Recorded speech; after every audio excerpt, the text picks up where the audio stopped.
Magandang araw, ako po si JM De Jesus para sa Pasada Balita ngayong alas 12. Nakatulong raw ang iba't ibang programang ipinapatupad ng gobyerno upang maibsan ang epekto ng inflation sa mga pinakamahihirap na pamilyang Pilipino. Sa inilabas na datos ng Philippine Statistics Authority o PSA, nanatili sa negative 0.2% ang deflation o pagbaba ng presyo ng mga bilihin para sa bottom 30% income households nitong Setyembre. Bahagya itong mas mababa kumpara sa negative 0.6% noong Agosto. Habang umangat naman sa 1.7% ang headline inflation mula 1.5% noong Agosto.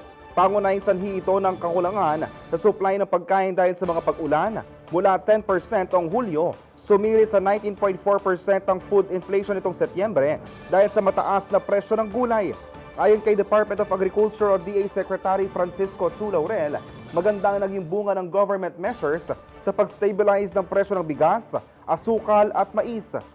Nakapag-angkat din daw ng mga gulay at isda gaya ng sibuyas, carrots at broccoli upang dagdagan ang supply at maibsan ang epekto ng mga nagdaang bagyo. Samantala, nanatiling mababa ang presyo ng bigas na may negative 16.9% inflation itong Setyembre kumpara sa 17% noong Agosto.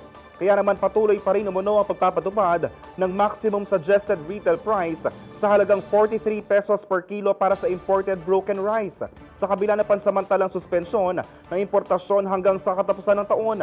Tiniyak naman ng DA na magpapatuloy ang programa ng 20 Bigas Meron Na o BBM upang matiyak ang supply ng murang bigas, lalong-lalo na sa mga lugar na tinamaan ng kalamidad.